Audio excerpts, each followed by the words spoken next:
வணக்கம். கல்வியில் சிறந்து விளங்கும் புதுவையில் அனைவருக்கும் வழங்கப்படும் கல்வி தரமானதாக கிடைக்க அரசு அனைத்து முயற்சிகளையும் மேற்கொண்டுள்ளதாக மண்டல அறிவியல் கண்காட்சி துவக்க விழாவில் முதல்வர் ரங்கசாமி பேசினார். புதுவை அரசின் பள்ளிக் கல்வி இயக்ககம் சார்பில் மண்டல அளவிலான அறிவியல் கண்காட்சி துவக்க விழா லாஸ்பேட்டை நாவலர் நெடுஞ்செழியன் அரசு மேல்நிலைப் பள்ளியில் கல்வி அமைச்சர் தியாகராஜன் தலைமையில் நடைபெற்றது. பள்ளிக் கல்வி இயக்குநர் வல்லவன் வரவேற்று பேசிய விழாவில் முதல்வரின் பாராளுமன்ற செயலரும் லாஸ்பேட்டை சட்டமன்ற உறுப்பினருமான வைத்தியநாதன், சட்டமன்ற உறுப்பினர் கல்யாண சுந்தரம், கல்வி செயலர் ராகேஷ் சந்திரா ஆகியோர் வாழ்த்துரை வழங்கினர். விழாவில் சிறப்பு விருந்தினராக முதலமைச்சர் ரங்கசாமி கலந்து கொண்டு கண்காட்சியை குத்துவிளக்கேற்றி துவக்கி வைத்து சிறப்புரையாற்றுகையில், அறிவு சம்பந்தப்பட்ட ஆர்வம் புதுவை மாணவர்கள் மத்தியில் எப்படி இருக்கிறது என்பதை தெரிந்து கொள்வதற்காகவே அறிவியல் கண்காட்சி நடத்தப்படுவதாகவும், அந்த வகையில் அரசு பள்ளி மாணவர்களாக இருந்தாலும் தனியார் பள்ளி மாணவர்களாக இருந்தாலும் அவர்களது திறமையின் வெளிப்பாடு நெகிழக்கூடிய வகையில் உள்ளதாக கூறினார். விளையாட்டு, கலை போன்ற அனைத்திலும் தேசிய அளவில் பரிசு பெறும் புதுவை மாணவர்கள் அறிவியல் திறனிலும் ஒவ்வொரு ஆண்டும் முன்னேற்றம் அடைந்து வருவதாகவும், மாணவர்களுக்கு ஊக்கத்தை அளிக்கும் ஆசிரியர்களை பாராட்டுவதாக கூறிய அவர், இன்றைய சூழலில் அறிவியல் முன்னேற்றம் தேவைப்படுவதாகவும், அனைத்து துறைகளிலும் புதிய தொழில்நுட்பம் புகுத்தப்பட்டு வரும் நிலையில் அறிவியல் கண்டுபிடிப்புகளை உருவாக்குவதில் புதுவை மாணவர்கள் சிறந்து விளங்குவது பாராட்டுக்குரியது என்றார். மேலும் ஆர்வம் இருந்தால் மாணவர்கள் எதையும் சாதிக்கலாம் என்றும், அவர்களின் கல்வித்திறனை வெளிப்படுத்தும் தேவைகளை உணர்ந்து அரசு பல்வேறு திட்டங்களை செயல்படுத்தி வருவதாக குறிப்பிட்ட முதல்வர் ரங்கசாமி, அகில இந்திய அளவில் கல்வியில் புதுவை சிறந்து விளங்கினாலும் மாநிலத்தில் அனைவருக்கும் கிடைக்கும் கல்வி தரமான கல்வியாக கிடைக்க வேண்டும் என்றும், அதற்கான அனைத்து முயற்சிகளையும் புதுவை அரசு மேற்கொண்டுள்ளதாகவும் கூறினார். கண்காட்சியில் துவக்க நிலை, உடைநிலை, உயர்நிலை மற்றும் மேல்நிலை ஆகிய பிரிவுகளில் அரசு பள்ளிகளைச் சேர்ந்த 350 காட்சி பொருட்களும், தனியார் பள்ளிகளைச் சேர்ந்த 150 காட்சி பொருட்களும் இடம்பெற்றிருந்தன. நிறைவில் இணை இயக்குநர் பார்த்தசாரதி நன்றி கூறிய விழாவிற்கான ஏற்பாடுகளை இயக்குநர் தலைமையில் அதிகாரிகள் செய்திருந்தனர். கண்காட்சி வரும் 4ஆம் தேதி வரை தொடர்ந்து 3 நாட்களுக்கு நடைபெறுகிறது.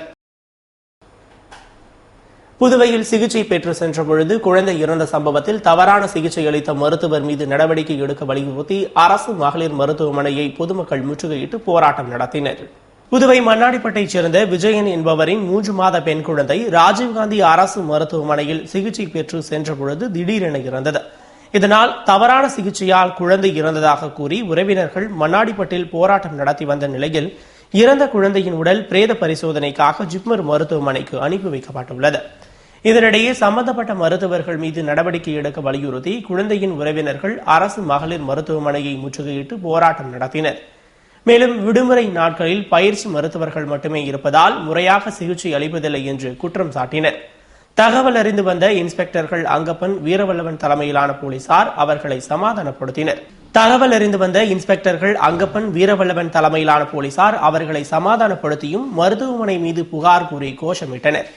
இதனையடுத்து அங்கு வந்த துணை சபாநாயகர் TPR செல்வம் போராட்டத்தில் ஈடுபட்ட மக்களிடம் பேச்சுவார்த்தை நடத்தி பணியில் இருந்த மருத்துவர் வழங்கப்பட்ட மருந்து குறித்த விவரங்களை பெற்றுக்கொண்டு நடவடிக்கை எடுப்பதாக உறுதியளித்தார். இதனையடுத்து அனைவரும் கலைந்து சென்றனர்.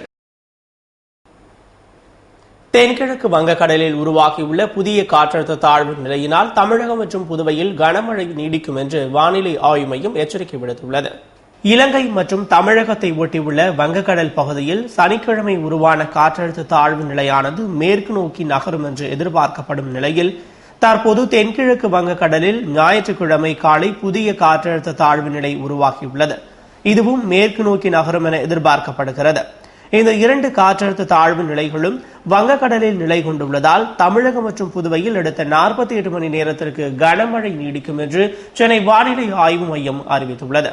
இந்நிலையில் புதுவையில் விட்டு மழை பெய்து வருகிறது. இதற்கிடையே இந்த காற்றழுத்த தாழ்வு பகுதி தாழ்வு மண்டலமாக மாறவும் அது தீவிரமடைந்து புயலாக மாறவும் வாய்ப்பு உள்ளது என்றும், இதனால் தமிழகம் மற்றும் புதுவையில் கனமழை பெய்யும் என எச்சரிக்கை விடுக்கப்பட்டுள்ளது. ஏற்காடு சட்டமன்ற இடைத்தேர்தலில் திமுக வேட்பாளரை ஆதரித்து புதுவை திமுகவினர் மாநில அமைப்பாளர் MA சுப்பிரமணியன் தலைமையில் இறுதிக்கட்ட பிரச்சாரம் செய்து வாக்கு சேகரித்தனர். புதுவை திமுகவினர் மாநில அமைப்பாளர் MA சுப்பிரமணியன் தலைமையில் கடந்த 24ஆம் தேதி ஏற்காடு புறப்பட்டு சென்று அயோத்தியாபட்டினம் ஒன்றியம் சுக்கம்பட்டி ஊராட்சிக்கு உட்பட்ட 52, 53, 54வது வாக்குச்சாவடிக்கு உட்பட்ட பகுதிகளில் தினம்தோறும் வீடு வீடாக சென்று திமுக வேட்பாளர் மாறனுக்கு ஆதரவாக வாக்கு சேகரித்து வருகின்றனர். அதன்படி இறுதிக்கட்ட பிரச்சாரம் முடிவடைந்த நிலையில் சுக்கம்பட்டு ஊராட்சியில் மாநில அமைப்பாளர் MA சுப்பிரமணியன் தலைமையில் வீடு வீடாக சென்று இறுதிக்கட்ட பிரச்சாரம் செய்து அதிமுக ஆட்சியின் அவலங்களை எடுத்துக் கூறி வாக்கு சேகரித்தனர். இந்த வாக்கு சேகரிப்பின் போது புதுவை மாநில திமுக பொருளாளர் அனிபால் கென்னடி, முன்னாள் அமைச்சர் மணிமாறன், தலைமை பொதுக்குழு உறுப்பினர் பழனி, மண்ணாடிப்பட்டு கொம்யூன் முன்னாள் தலைவர் குமார், தொகுதி செயலாளர் திராவிடமணி, பாண்டு ஹரிகிருஷ்ணன் உள்ளிட்ட நிர்வாகிகளும் சுக்கம்பட்டி திமுகவினரும் உடனிருந்து வாக்கு சேகரிப்பில் ஈடுபட்டனர். புதுவை பாட்டாளி ஆட்டோ ஓட்டுநர் தொழிலாளர் சங்க பெயர் பலகை திறப்பு விழாவில் பாட்டாளி மக்கள் கட்சி மாநில செயலாளர் அனந்தராமன் பங்கேற்று பெயர் பலகையை திறந்து வைத்தார். புதுவை அரியாங்குப்பம் கடலூர் புறவழிச்சாலை சந்திப்பில் பாட்டாளி ஆட்டோ ஓட்டுநர்கள் தொழிலாளர்கள் சங்க பெயர் பலகை திறப்பு விழா துணை செயலாளர் ஜெயபால் மற்றும் மாநில ஆலோசகர் ராமகிருஷ்ண கவுண்டர் ஆகியோர் முன்னிலையில் நடைபெற்றது. விழாவில் சிறப்பு விருந்தினராக பாட்டாளி மக்கள் கட்சி மாநில செயலாளரும் சங்க கௌரவ தலைவருமான அனந்தராமன் கலந்து கொண்டு பெயர் பலகையை திறந்து வைத்து ஆட்டோ ஓட்டுநர்களுக்கு சீருடையை வழங்கி சிறப்புரையாற்றினார். விழாவில் முன்னதாக ஆட்டோ சங்க சதீஷ் வரவேற்று பேசின. நிர்வாகிகள், இளைஞரணி துணை செயலாளர் மூர்த்தி, தொகுதி செயலாளர் சேகர், கவுன்சிலர் வடிவேல் மற்றும் நிர்வாகிகள் கலந்து கொண்டனர். புதுவை பாப்பாஞ்சாவடி மற்றும் கொம்பாக்கம்பேட் பகுதியில் பாராளுமன்ற உறுப்பினர் தொகுதி மேம்பாட்டு நிதியிலிருந்து வாய்க்கால் மற்றும் சாலையை மேம்படுத்தும் பணியினை மத்திய இணையமைச்சர் நாராயணசாமி துவக்கி வைத்தார். புதுவை நகராட்சிக்குட்பட்ட கொம்பாக்கம் உள்வீதிகளில் 13,96,817 ரூபாய் மதிப்பீட்டிலும், பாப்பாஞ்சாவடியில் அனைத்து சாலையை 39,04,000 ரூபாய் மதிப்பீட்டிலும் மேம்படுத்தவும் பாராளுமன்ற உறுப்பினர் தொகுதி மேம்பாட்டு நிதியிலிருந்து பணி மேற்கொள்ள திட்டமிடப்பட்டு அதற்கான பூமி பூஜை விழா சட்டமன்ற உறுப்பினர் நமச்சிவாயம் முன்னிலையில் நடைபெற்றது. விழாவில் சிறப்பு விருந்தினராக மத்திய இணையமைச்சர் நாராயணசாமி கலந்து கொண்டு பூமி பூஜையுடன் பணியினை துவக்கி வைத்தார். நிகழ்ச்சியில் துறை பொறியாளர்கள், ஊர் முக்கிய பிரமுகர்கள் மற்றும் பொதுமக்கள் கலந்து கொண்டனர். புதுவை பாகூர் தொகுதி பெரியார் நகரில் சுடுகாட்டிற்கு இடம் தேர்வு செய்து அமைச்சர் தியாகராஜன் அதிகாரிகளுடன் சென்று ஆய்வு மேற்கொண்டார். புதுவை பாகூர் தொகுதியில் பெரியார் நகரில் சுடுகாட்டிற்கு இடம் தேர்வு செய்ய முடிவு செய்யப்பட்டு அதற்காக தேர்வு செய்யப்பட்ட இடங்களை அமைச்சர் தியாகராஜன் அதிகாரிகளுடன் சென்று ஆய்வு செய்தார். தொடர்ந்து சோரியாங்குப்பம், குருவிநத்தம் பகுதிகளில் சுடுகாட்டிற்கு செல்லும் வழியில் பாலம் கட்டவும், சித்தேரி அணைக்கட்டு வழியாக பாதசாரிகள் மற்றும் இருசக்கர வாகனங்கள் செல்லும் வகையில் பாலத்தை சீரமைக்க ஆய்வு மேற்கொண்ட அமைச்சர் தொடர்ந்து சோரியாங்குப்பத்திற்கு இருளன் சந்தை வழியாக செல்லும் புறவழிச்சாலையை ஆய்வு செய்தார். அப்போது தாசில்தார் தயாளன், பொதுப்பணித்துறை பொறியாளர்கள், கொம்யூன் பஞ்சாயத்து ஆணையர் முத்துலிங்கம் மற்றும் அதிகாரிகள் உடனிருந்தனர். ஆண்டியார்பாளையத்தில் இரு தரப்பினரிடையே ஏற்பட்ட மோதல் மேலும் வளராமல் இருக்க வில்லியனூர் தாலுகா அலுவலகத்தில் தாசில்தார் யஷ்வந்தையா தலைமையில் பேச்சுவார்த்தை நடத்தப்பட்டது. புதுவை மதகடிப்பட்டு கருணாநிதி அரசு மேல்நிலைப் பள்ளியில் கடந்த 28ஆம் தேதி இரு மாணவர்களுக்கு இடையே ஏற்பட்ட தகராறு காரணமாக ஆண்டியார்பாளையத்தில் இரு பிரிவினரிடையே அடிதடி தகராறு ஏற்பட்டு கலவரமாக மாறியது. இதனால் ஆண்டியார்பாளையத்தில் பலத்த போலீஸ் பாதுகாப்பு போடப்பட்டுள்ளது. மேலும் கலவரத்தில் ஈடுபட்ட இரு தரப்பினர் மீதும் காவல்துறை வழக்கு பதிவு செய்து விசாரணை நடத்தி வருகிறது. இந்நிலையில் இந்த பிரச்சினை மேலும் வளராமல் இருக்க வில்லியனூர் வட்டாட்சியர் பார்த்திபன் உத்தரவின்படி வில்லியனூர் தாலுகா அலுவலகத்தில் தாசில்தார் யஷ்வந்தையா தலைமையில் சம்பந்தப்பட்ட இரு தரப்பினருடன் சமரச பேச்சுவார்த்தை நடத்தப்பட்டது. Thirubuvanai inspector Jayaraman, sub inspector Ramesh முன்னிலையில் நடந்த சமரச பேச்சுவார்த்தையில் இரு தரப்பினரும் இனி எந்த பிரச்சனையும் நடக்காது என்று உறுதியளித்தனர்.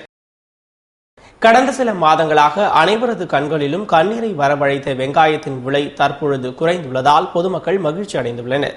கடந்த அக்டோபர் மாதம் வரலாறு காணாத வகையில் 1 கிலோ வெங்காயம் 100 ரூபாய் வரை உயர்ந்து அனைவரது கண்களிலும் கண்ணீரை வரவழைத்தது.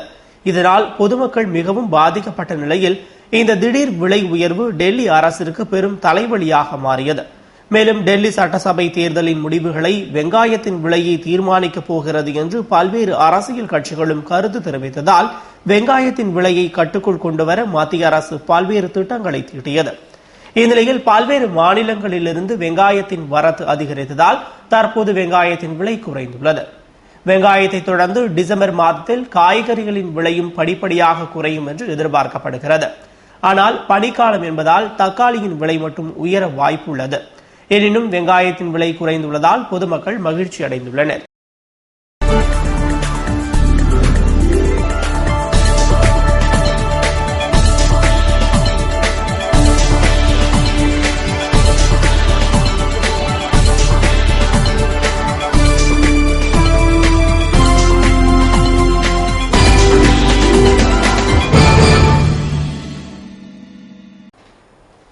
நியூயார்க்கில் ரயில் தடம் புரண்டு விபத்திற்குள்ளானதில் 4 பேர் பலியாகினர். 63 பேர் படுகாயமடைந்தனர். அமெரிக்காவின் நியூயார்க் நகரில் புறநகர் ரயில் ஒன்று மான்ஹாட்டன் கிராண்ட் சென்ட்ரல் ரயில் நிலையத்தை நோக்கி சென்று கொண்டிருந்த பொழுது ஸ்பெய்டன் டெய்வில் ரயில் நிலையம் அருகே சில மீட்டர் தொலைவில் தடம் புரண்டு விபத்திற்குள்ளானது. இதில் 4 பேர் பலியாகினர். மேலும் 63 பேர் படுகாயமடைந்தனர். இதுகுறித்து கூறிய தீயணைப்புத்துறை அதிகாரி 4 பேர் பலியாகியுள்ளது உறுதி செய்யப்பட்டுள்ளதாகவும் 11 பேர் பலத்த காயங்களுடன் மருத்துவமனையில் சிகிச்சைக்காக அனுமதிக்கப்பட்டுள்ளதாக கூறினார். மேலும் 6 பேர் ஆபத்தான நிலையில் ஆனால் அதிக காயமில்லாத நிலையிலும் 46 பேர் லேசான காயங்களுடன் சிகிச்சை பெற்று வருகின்றனர் என்றும் தெரிவித்துள்ளார். Illegal street racing, fast and the furious உள்ளிட்ட பல்வேறு சண்டை படங்களில் நடித்திருக்கும் பிரபல ஹாலிவுட் திரைப்பட நடிகர் பால் வாக்கர் கார் விபத்தில் உயிரிழந்தார். பிரபல ஹாலிவுட் திரைப்பட நடிகர் பால் வாக்கர் லாஸ் ஏஞ்சல்ஸ் நகரில் வசித்து வந்தார். இந்நிலையில் ஒரு அறக்கட்டளை நிகழ்ச்சியில் கலந்து கொள்வதற்காக அவர் தனது நண்பரின் காரில் சென்றபொழுது எதிர்பாராத விதமாக தறிக்கெட்டு ஓடிய கார் விபத்தில் சிக்கி தீப்பிடித்தது. அதில் நடிகர் பால் வாக்கர் உள்பட 2 பேர் சம்பவ இடத்திலேயே பரிதாபமாக உயிரிழந்தனர். 1973ஆம் ஆண்டு கலிபோர்னியாவில் பிறந்த பால் வாக்கர் 1985ஆம் ஆண்டு தொலைக்காட்சி நிகழ்ச்சி மூலம் அறிமுகமானார். பின்னர் 1986இல் சினிமாவில் நடிக்க தொடங்கினார். இவர் நடித்த ஃபாஸ்ட் அண்ட் தி ஃபியூரியஸ் படத்தின் மூலம் பிரபலமானார். கார் பந்தயத்தை மையமாக வைத்து எடுக்கப்பட்ட இந்த படம் 6 பகுதிகளாக வெளியாகி வெற்றி பெற்றது. தற்போது அதன் 7வது பகுதியில் நடித்து வந்தார் என்பது குறிப்பிடத்தக்கது. இதற்கிடையே விபத்து குறித்து லாஸ் ஏஞ்சல்ஸ் போலீசார் விசாரணை நடத்துகின்றனர். இத்துடன் செய்திகள் நிறைவடைந்தன. தொடர்ந்து ஏஜேகே செய்திகளுடன் இணைந்திருக்க AJK News Puduvai.blogspot.in என்ற இணையதள முகவரியில் பாருங்கள். வணக்கம்.